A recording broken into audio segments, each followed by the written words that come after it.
The fathers were returned to the Karnes County Residential Center in south-central Texas on Thursday, following a night of fear and worry.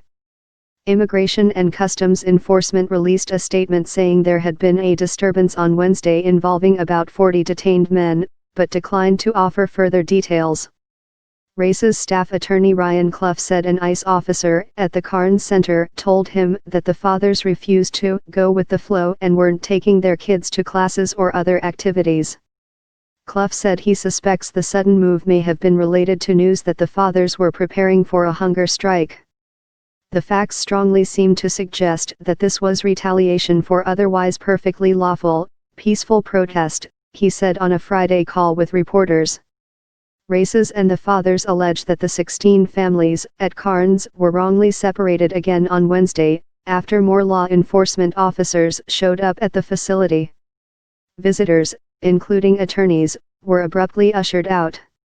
One father, who spoke to reporters through an interpreter on Friday's call, said he was in his room Wednesday afternoon when officers with helmets and guns knocked on his door and asked for him by name. He said he was handcuffed and taken with other men to a facility in Pearsall, Texas, some 80+ miles away. He said the men had done nothing wrong. He said he could not imagine being separated from his child again without being able to say goodbye. Children were likewise left in the dark with little or no information about where their parents had gone, said the RACE's lawyers. One child who spoke to reporters said he spent the whole day crying. The next day, the fathers were returned to the Karnes Center and reunited with their kids, but were still not given an explanation, the dad on the call told reporters. In a statement given to HuffPost on Friday, ICE said that about 40 men detained at the Karnes County Residential Center were involved in a disturbance on Wednesday. ICE San Antonio deployed additional law enforcement resources to control the situation, and as a precautionary measure, instructed all visitors to leave the facility, ICE said. No children housed at KCRC were involved in this incident, all were attending school at the time.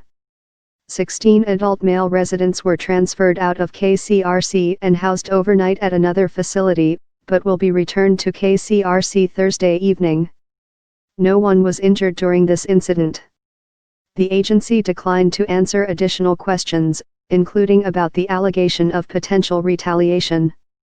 The families were shaken by the incident, RACE's legal assistant Casey Miller told reporters. Fathers broke down in tears afterward while talking to her, she said. There's a lot of fear, there's a lot of sadness, there's a lot of anger, Miller said.